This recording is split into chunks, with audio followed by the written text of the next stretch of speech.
In today's video, I'm going to teach you how to check compatibility for older PowerPoint versions. If you've ever shared a deck with someone using an older copy of PowerPoint and noticed missing animations, odd fonts, or graphics that don't look quite right, this walkthrough will help you catch those issues before you send your file. Start by opening your presentation in PowerPoint. Then head to the Backstage view by clicking File.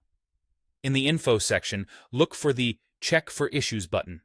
Click it and choose Check Compatibility. This opens the Compatibility Checker, the built-in tool that scans your slides for features that might not translate well to earlier versions. By default, PowerPoint will automatically check for compatibility with earlier versions it detects on your system. If you need to target something specific, you can choose the version you want to check against, such as PowerPoint 2010. Picking a specific version is useful when you know exactly what your audience is using and want to tailor your file to that environment. After the scan, take a moment to review the list of issues the checker returns. It will call out features that might not work or could look different.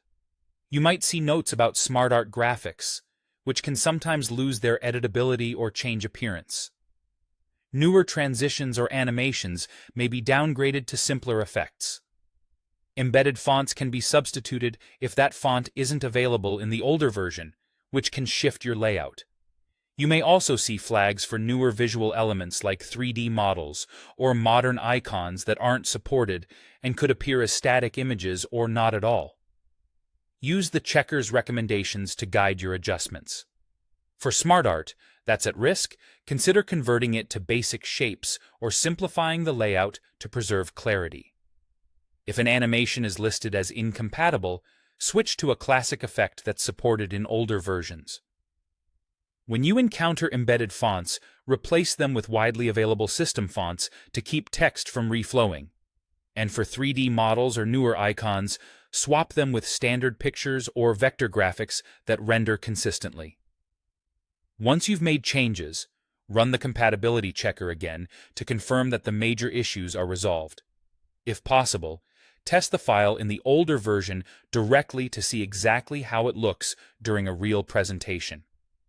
Keeping a copy of your original deck while you iterate is helpful, so you can revert if needed. That's it. Using the compatibility checker, choosing a target version, reviewing the flagged items, and making targeted fixes will help ensure your slides look professional no matter which PowerPoint version your audience uses.